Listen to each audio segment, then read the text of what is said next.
Welcome back to my channel. So this is Sindhu. So நம்ம வந்துட்டு இன்னைக்கு ஒரு இன்ட்ரெஸ்டிங்கான ஒரு நியூஸோட வந்திருக்கோம்.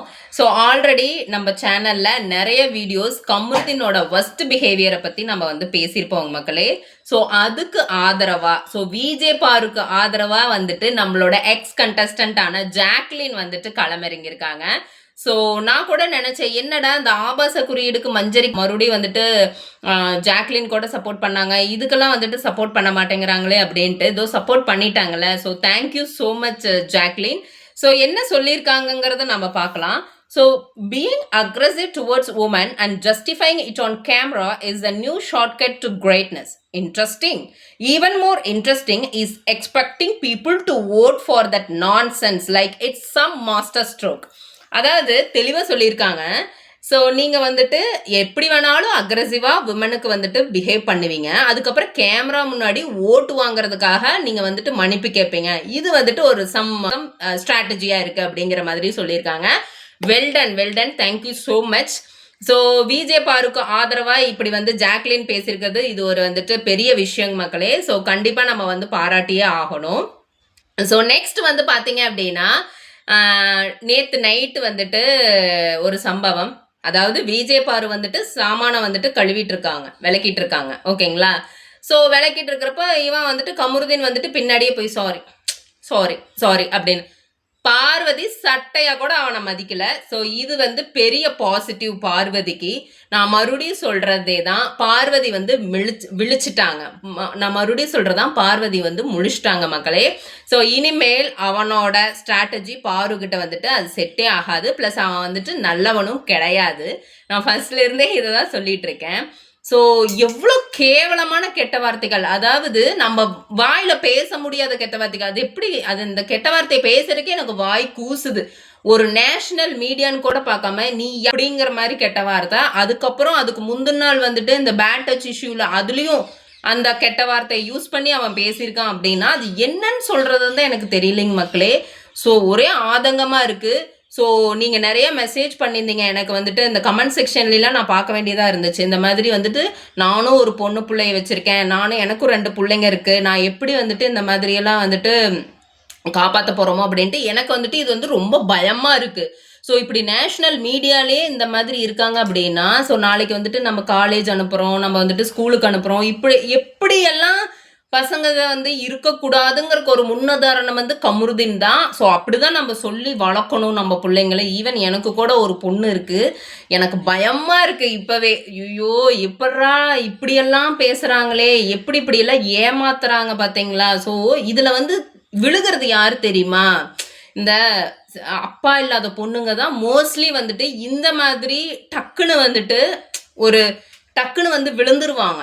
உங்களுக்கு புரியுதுங்களா. ஸோ ஏன்னா அவங்களுக்கு வந்துட்டு இந்த பாசம் அப்படிங்கிறது வந்துட்டு அப்பாட்டிருந்து கிடைக்காது.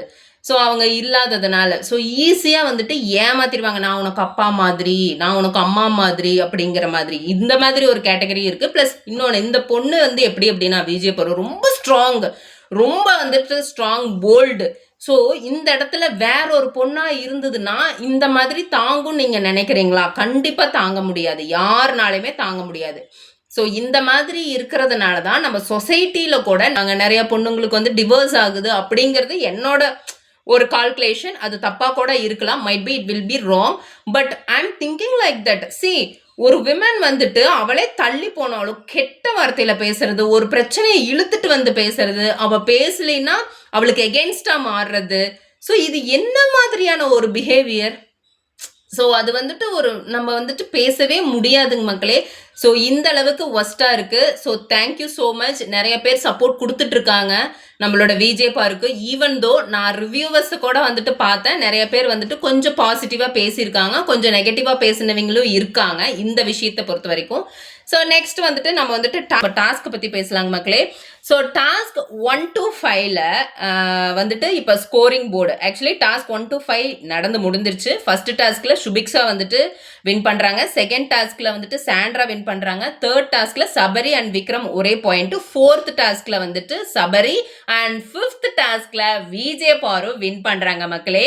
ஸோ இது நாள் வரைக்கும் வந்துட்டு spoiler the task and then வந்துட்டு எவ்வளோ கேவலமாக பேச முடியுமோ அவ்வளோ கேவலமாக விஜய் பாருவை பேசினாங்க. வந்துட்டாங்களே எங்கள் சிங்கப்பெண்ணு அப்படிங்கிற மாதிரி 5th டாஸ்கில் நம்மளோட விஜய் பாரு வின் பண்ணியிருக்காங்க. ஸோ இப்போ வந்துட்டு டோட்டல் ஸ்கோரிங் போர்ட்ஸ் எவ்வளோ வந்திருக்கு அப்படின்னா, டோட்டல் ஸ்கோர்ஸ் வந்துட்டு எவ்வளோ வந்திருக்குன்னா, சபரி 34 பாயிண்ட்ஸ் ஃபர்ஸ்ட் வந்துட்டு இருக்கிறாரு 1 to 5 நடந்த டாஸ்க்ல. விஜய் பாரு அண்ட் கமருதீன் 29 பாயிண்ட்ஸ், ரெண்டு பேருமே வந்துட்டு 29 points second place. Sandra, Aurora, Divya 3 பேருமே 25 points third place. 4th place வந்துட்டு விக்ரம் 23 பாயிண்ட்ஸ். 5th பிளேஸ் வந்து நம்ம சுபிக்ஷா 22 பாயிண்ட்ஸ் அண்ட் லாஸ்ட் பிளேஸில் வினோத் 13 பாயிண்ட்ஸ். ஸோ இதில் வந்துட்டு வினோத்துக்கு வந்துட்டு எனக்கு தெரிஞ்சு வந்துட்டு chances less to win the TTF. But வந்துட்டு எனக்கு மோர் சான்சஸ் வந்து விஜய் பாருக்கு இருக்குது, சபரிக்கு மோர் சான்சஸ் இருக்குது, சாண்ட்ரா, அரோரா, திவ்யா. அண்ட் இவங்களை வந்துட்டு கணிக்க முடியாது. ஸோ இன்னும் வந்து டாஸ்க் முடிஞ்சதுக்கு அப்புறம் தான் வந்துட்டு ஈவன் சுபிக்கு கூட சான்சஸ் இருக்குது, விக்ரம் கூட சான்சஸ் இருக்குது, எக்ஸப்ட் வினோத்துக்கு வந்துட்டு less chances to win the TTF. So யார் வேணாலும் வந்துட்டு அந்த டிடிஎஃப் வின் பண்ணலாம். So let's see miracle, let's wait and watch a miracle அப்படிங்கிற மாதிரி தான் சொல்லணும். நம்ம வந்துட்டு எனக்கு வந்துட்டு இந்த டாஸ்க் வந்து deserve to be the person அப்படின்னா அது சபரின்னு தான் நான் சொல்லுவேன். பிகாஸ் விஜய் பாரு கண்டிப்பாக ஃபைனலிஸ்ட் போயிடுவாங்க. So she is one of the finalist அப்படிங்கிறதுல எனக்கு எந்த ஒரு டவுட்டும் கிடையாது. பிகாஸ் அவங்க எவ்வளோ போல்டு, எவ்வளோ வந்து ஸ்ட்ராங் அப்படிங்கிறது நம்மளுக்கு தெரியும். ஸோ பட் சபரி கிட்ட வந்துட்டு நான் என்ன ஒரு நல்ல விஷயம் பார்த்தேன் அப்படின்னா, வித் விமன் ஆக்சுவலி அந்த மாதிரி ஏதாவது நடந்துச்சுன்னா கூட எனக்கு அவர் நடிக்கிற மாதிரி எனக்கு தெரியல. ஸோ எனக்கு அவருக்கு வந்துட்டு இந்த டிடிஎஃப் வந்துட்டு ஒரு deserve to be the finalist அப்படிங்கிற மாதிரி எனக்கு தோணுதுங்க மக்களே. உங்களுக்கு தோணுச்சுன்னா ப்ளீஸ் கமெண்ட் பண்ணுங்க. ஸோ பார்க்கலாம் என்ன நடக்குது அப்படின்ட்டு. ஸோ நெக்ஸ்ட் வந்துட்டு நம்ம விஜய் டிவி வந்துட்டு நிறையா வந்துட்டு வேலை பண்ணியிருக்காங்க. ஸோ அது வந்து நம்ம பேசலாம். அது என்ன அப்படின்னா, இந்த கமருதீன் வந்து விஜய் டிவி ப்ராடக்ட், ஓகேங்களா? ஸோ விஜய் பாரு விஜய் டிவி ப்ராடக்ட் கிடையாது. என்ன பண்ணியிருக்காங்க அப்படின்னா, நேற்று 1 hour ஷோவில் நாம் எப்போவுமே லைவ் அதிகமாக பார்ப்போம். 1 hour வந்துட்டு சரி ஓகே பாதி கட் பண்ணுவாங்கன்னு நினச்சா இவங்க என்ன பண்ணியிருக்காங்கன்னா, விஜய் பாரு ஃபர்ஸ்ட் அடிக்கிற மாதிரி, அதாவது வந்துட்டு போடா அப்படின்னு தள்ளி விடுவாங்களா, அதை வந்துட்டு போட்டுட்டு அதுக்கு முன்னாடி பாருக்கும் கமருதீனுக்கும் வந்து ஒரு டாஸ்க்ல வந்துட்டு ஒரு ஃபைட் நடக்கும். அவன் ரொம்ப வந்துட்டு அக்ரஸிவாக வந்து பாருவை கீழே தள்ளி விட்டு பாருவை வந்துட்டு இந்த கழுத்துலேயே வந்துட்டு முதிச்சிருப்பான் பார்த்தீங்களா, அதை வந்து கட் பண்ணியிருக்காங்க. ஸோ நிறைய மக்கள் என்ன நினைப்பாங்க அப்படின்னா, அந்த 1 hour ஷோ தான் ஃபர்ஸ்ட் நிறைய மக்கள் பார்ப்பாங்க மக்களே. ஸோ அப்படி யோசிச்சு பார்த்தீங்க அப்படின்னா, விஜய் டிவி இப்போ பாருக்கு யார் யாரெல்லாம் எதிராக இருக்காங்களோ பாருவை ஒரு வில்லனிக்கா போர்ட்ரே பண்ணிட்டு அவங்களுக்கு எதிராக இருக்கிறவங்கள ஹீரோவா போர்ட்ரே பண்றாங்க அப்படிங்கறதான் என்னோட கான்செப்ட். யாருக்குமே 1 hour எபிசோட் பார்த்தா தெரியாது. ஸோ 24/7 பார்த்தாங்க மட்டும்தான் தான் பாரு கிட்ட இருக்கிற ஒரு குட் குவாலிட்டிஸ் தெரியும் அப்படிங்கிறது வந்து எனக்கு நேற்று தான் வந்துட்டு அப்படியே ஒரு ஷாக். என்னன்னா அதை வந்து பார்த்துருந்தாங்க அப்படின்னா பீப்புள் வந்து பார்வதியை பற்றி பேசியிருக்கு சான்ஸே இல்லை. அப்படி மூர்க்கத்தனமாக அவன் இழுத்து போடுற அந்த பேக்கெட்டுக்குள்ளார கோல்டன் பாலை வச்சிருப்பான், அதை எடுக்கிறதுக்காக போயிருப்பாங்க. நீ பேக்கெட்டுக்குள்ளார வைக்கக்கூடாது, பாக்ஸுக்குள்ளார தான் வைக்கணும்னு சொல்லிட்டு. பட் அவன் இங்க கழுத்துலயே போட்டு அடிச்சிருப்பான், கீழே தள்ளி விட்டுருப்பான். அதை பார்க்கறக்கே நம்மளுக்கு பயமா இருக்கும். அதை கட் பண்ணிட்டாங்க மக்களே. அப்போ விஜய் டிவி இவ்வளோ நாளா என்ன பண்ணிட்டு இருந்திருக்காங்க அப்படின்னா, பாருவை வந்துட்டு வில்லனா போர்ட்ரே பண்றது, ஓகேங்களா? அதே மாதிரி பாருக்கு ஆப்போசிட்டா இருக்கிறவங்களெல்லாம் வந்துட்டு பாருக்கு ஆப்போசிட்டா இருக்கிறவங்களெல்லாம் ஹீரோவா போர்ட்ரே பண்றது. இது என்ன விஷயங்க மக்களே, எனக்கு ஒண்ணுமே புரியல. ஸோ இப்படிதான் நடந்துகிட்டு இருக்கு. So let's C.